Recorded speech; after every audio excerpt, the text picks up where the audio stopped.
The rain came down in sheets, hammering the roof of the old pickup truck as I gripped the steering wheel, my knuckles white. I wasn't supposed to be here, parked on the edge of a dirt road in rural Vermont, waiting for someone I barely knew. But the text from Javier, 3 words, "Meet me tonight," had burned through every rational thought I had.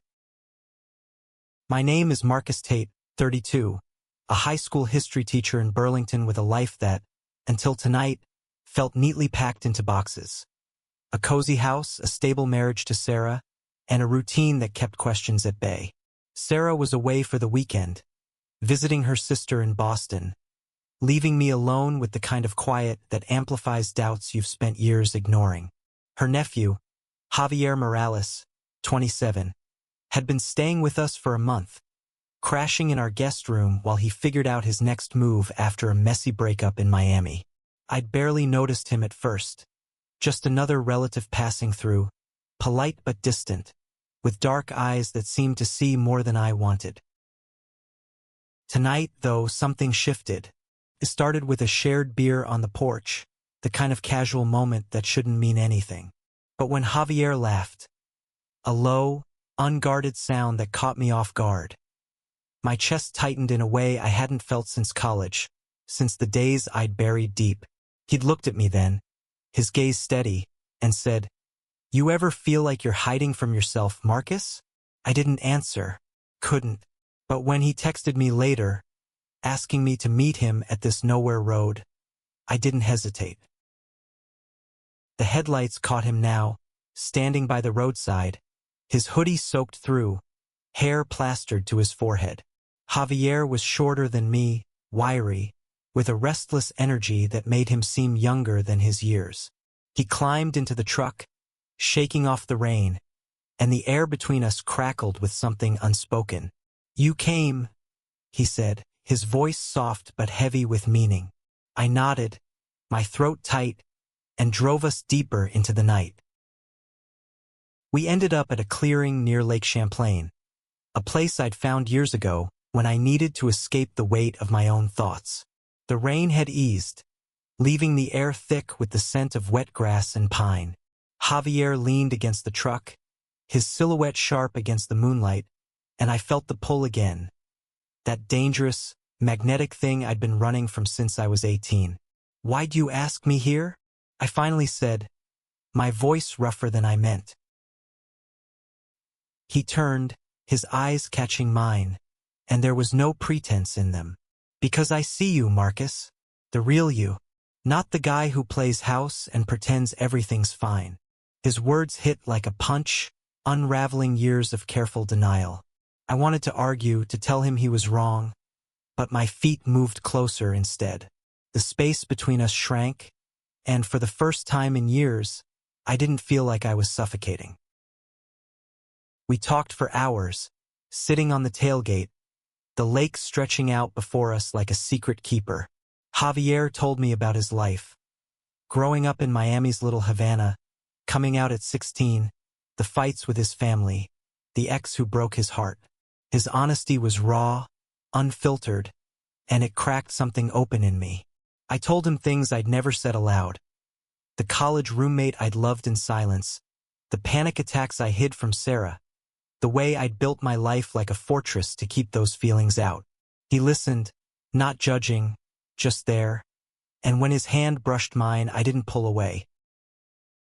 The night deepened, and so did our conversation. Javier spoke of dreams he'd abandoned, painting, traveling, living without fear. I confessed how teaching was my safe choice, not my passion, and how I'd always wanted to write but never had the guts. Somewhere between the words and the silences, I realized I was falling. Not just for him, but for the version of myself I'd locked away. By the time the sky started to lighten, we were lying in the grass, side by side, the world reduced to the sound of his breathing and the weight of my own heart. But dawn brought reality crashing back. Sarah would be home in 2 days. Javier was leaving for New York next week. This night, this perfect, reckless night, was a stolen moment, not a future. I drove him back to the house in silence, the weight of what we'd shared pressing against my chest.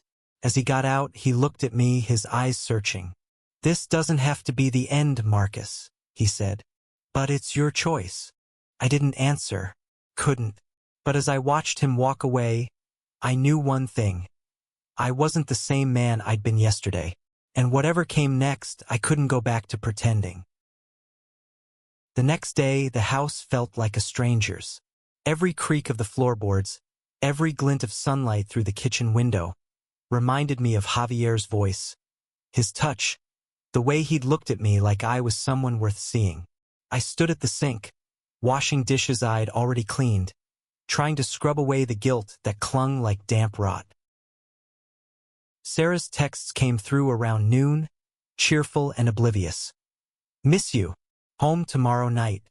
I stared at the words, my thumb hovering over the keyboard. But all I could see was Javier's face in the moonlight, his question echoing, "Your choice." I typed a quick "miss you too" and hit send, hating how easy it was to lie. The truth was, I hadn't thought of her once last night. Not once. Javier was out most of the day, visiting a cousin in Montpellier. His absence gave me space to think, but my mind was a battlefield. I'd built my life on stability, Sarah, our home, my job. She was kind, sharp-witted, the kind of woman who made you want to be better. We'd met in grad school, bonded over late-night study sessions, and shared dreams of a quiet life. I loved her, I did. But love, I was learning, could be a cage as much as a comfort. When Javier came back that evening, the air shifted again. He was quieter, his usual spark dimmed, like he was carrying the same weight I was. We ate dinner in near silence. Leftover lasagna, the clink of forks louder than our words. After, he lingered at the table, his fingers tracing the edge of his glass. "You okay?" he asked, his voice low, careful. I wanted to say no. I wanted to tell him how his presence was unraveling me, how I was terrified of what I felt, how I didn't know how to be the man I'd promised Sarah I'd be. Instead, I said, "I don't know what I'm doing, Javi." The nickname slipped out, unfamiliar but right, and his eyes softened. He stood, crossing the kitchen to where I sat, and leaned against the counter, close enough that I could smell the faint cedar of his cologne. "You don't have to know," he said. "Not yet. Just don't run from it." His hand reached out, hesitant, then rested on mine. My pulse jumped, but I didn't move away. Not this time. We ended up on the couch, a movie playing that neither of us watched. It was an excuse to be close, to let the space between us shrink again. His shoulder pressed against mine, warm and solid, and when he turned to me, his breath catching, I kissed him. It wasn't planned, wasn't thought out. It was desperate, hungry, like I'd been starving for years and hadn't known it. His hands found my face, pulling me closer, and for those few seconds the world made sense. But guilt is a thief. It stole the moment as soon as it ended, flooding me with images of Sarah's smile, her trust, the life we'd built. I pulled back, my chest heaving. "We can't," I said, the words tasting like ash. Javier's face fell, but he nodded, his jaw tight. "I know," he whispered, "but I'm not sorry." I spent that night awake, staring at the ceiling, replaying every moment. Javier's laugh, his hand on mine, the way he'd seen through my carefully constructed walls. By morning, I was a mess of contradictions. Wanting him, hating myself, loving Sarah, resenting her for the life that felt like a lie. When Javier left for New York the next day, he hugged me, brief but fierce, and said, "Find yourself, Marcus. You deserve it." Then he was gone, and the house was too quiet again. Sarah came home that night, her suitcase rattling in the hallway. She kissed me, her arms wrapping around me like always, and I smiled, but it didn't reach my eyes. She didn't notice, or maybe she did and chose not to ask. We went through the motions. Dinner, small talk, bed. But as I lay beside her, her steady breathing filling the dark, I knew I couldn't keep running. Not from Javier. Not from myself. The weeks that followed were a slow unraveling. I went through my days like a ghost, teaching classes, grading papers, nodding through Sarah's stories about her job at the library. But every quiet moment brought Javier back. The curve of his smile, the way he challenged me to stop hiding. I'd check my phone, hoping for a text, but he'd gone silent. Couldn't blame him. I'd pushed him away after all. Burlington felt smaller, the autumn leaves turning the streets into a postcard I no longer belonged in. I started taking long drives after work, chasing the feeling I'd had that night by the lake. One evening, I ended up at a dive bar on the edge of town, the kind of place where no one asks questions. I was halfway through a beer when I saw him. Not Javier, but someone who could have been his twin, laughing with friends, unburdened. It hit me then. I envied that freedom, that ability to live without apology. I started writing again, something I hadn't done since college. Late at night, when Sarah was asleep, I'd sit at the kitchen table with my laptop, pouring out stories I didn't know I had in me. Stories of men like me, caught between who they were and who they wanted to be. The words felt like a confession, each one chipping away at the walls I'd built. I didn't tell Sarah. I didn't tell anyone. But it was a start. Then, a month after Javier left, I got an email. No subject line, just his name in my inbox. Hey Marcus, I'm in town for a day. Can we talk? My heart slammed against my ribs. I should have deleted it, should have let him stay a memory. But I replied. Where? When? And 2 hours later, I was sitting across from him at a coffee shop in downtown Burlington, the smell of espresso grounding me as my nerves frayed. Javier looked different. Tired, maybe, but still radiant, his dark hair falling into his eyes. He was 27, but in that moment, he seemed older, like he'd carried the weight of our night longer than I had. I didn't want to leave things like that, he said, stirring his coffee. I needed to know you're okay. I wasn't okay, and he knew it. The truth spilled out before I could stop it. How I couldn't sleep, how I was questioning everything, how I missed him in a way that scared me. He listened, his eyes never leaving mine, and when I finished, he leaned forward. Marcus, you don't have to choose between who you are and who you love. You can be both. His words were simple, but they cut deep, exposing the lie I'd been living, that I could only be one version of myself. I reached for his hand under the table, a small act of courage, and he squeezed it back. That night, I didn't go home. We walked the streets of Burlington, talking, laughing, stealing moments in the shadows of alleyways. It wasn't like the first night. There was no rain, no lake, just the two of us, raw and real. When he kissed me outside his hotel, I didn't pull away. I let myself feel it, all of it, and for the first time I wasn't afraid. But morning came, and with it the weight of reality. Javier had to catch a train back to New York. I had to go home to Sarah. As we stood on the platform, the cold October air biting at our faces, he hugged me, his breath warm against my neck. You know where to find me, he said. I nodded, but as the train pulled away, I felt like I was losing something I'd only just found. I couldn't keep lying to Sarah. Not after Javier. Not after feeling, for the first time in years, like I was alive. But telling the truth meant tearing down everything we'd built, and the thought of hurting her, of seeing her face crumple, kept me silent. For weeks, I carried that secret like a stone in my chest, heavier each day. Sarah noticed something was off. She'd ask, "You okay, Marcus?" Her voice soft, searching, and I'd nod, forcing a smile. But I was slipping. I'd catch myself staring out the classroom window during lessons, imagining a life where I didn't have to hide.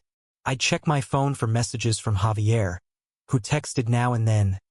Small, careful notes that kept the connection alive but didn't push.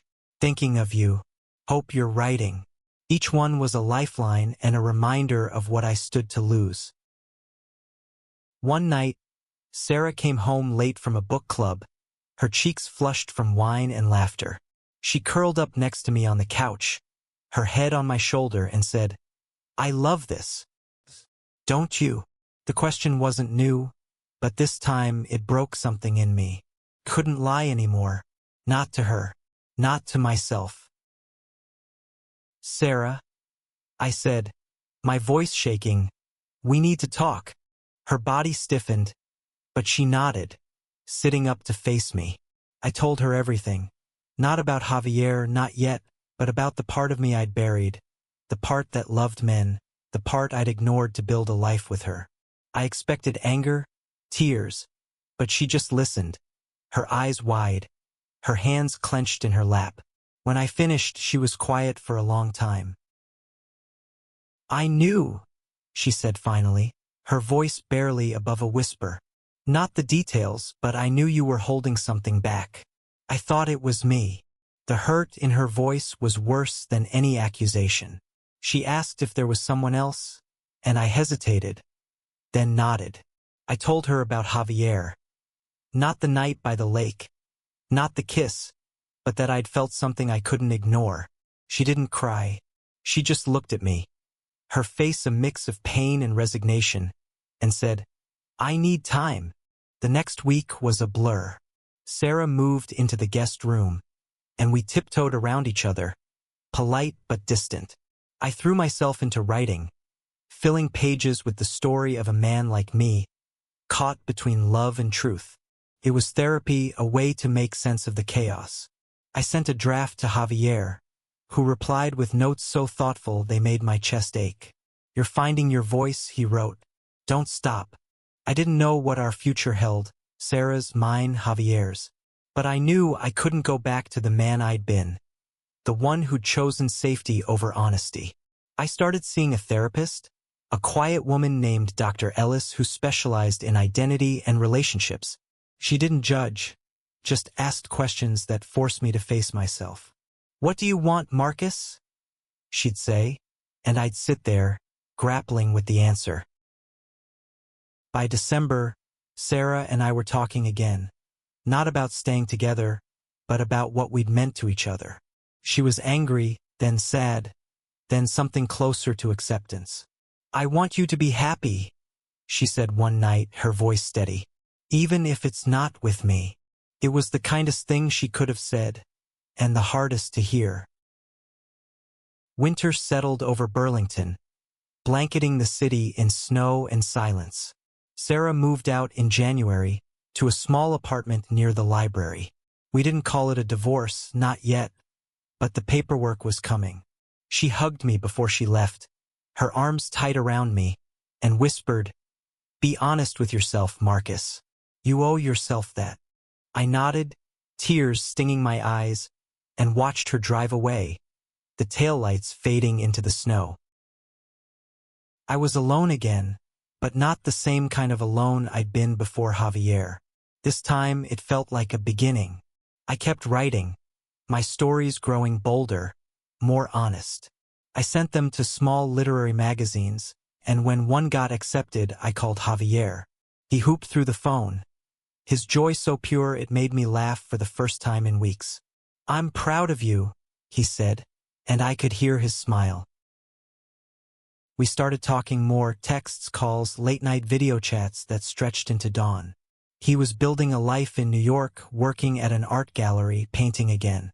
I visited him in February, taking the train down and stepping into a city that felt like a new world.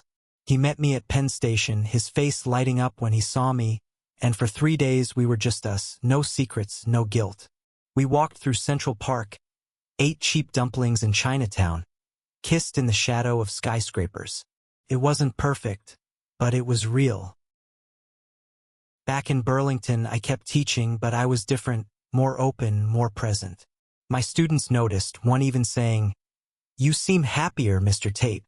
I was Not because everything was settled, but because I was finally living for myself. I came out to a few close friends, then my family. My sister cried, not out of sadness but relief, saying she'd always known I was holding something back. My parents were quieter, processing, but they didn't turn away. By spring, Javier and I were something undefined but undeniable. He came back to Vermont for a weekend, and we drove to that same clearing by Lake Champlain. The air was warmer now, the grass green under our feet. We sat on the tailgate just like that first night, but this time I wasn't running. I took his hand, my fingers steady, and said, "I'm not hiding anymore." He smiled, leaning his head against mine, and we watched the sunset, the sky blazing orange and pink. The future wasn't clear. Relationships, especially ones born in chaos, rarely are. But I'd learned something. Love isn't about perfection or certainty. It's about showing up, flaws and all, and choosing to be seen. That night with Javier had been the spark, but the real change was in me. Choosing truth over fear, love over safety. As the stars came out, I felt it. Not just freedom, but home.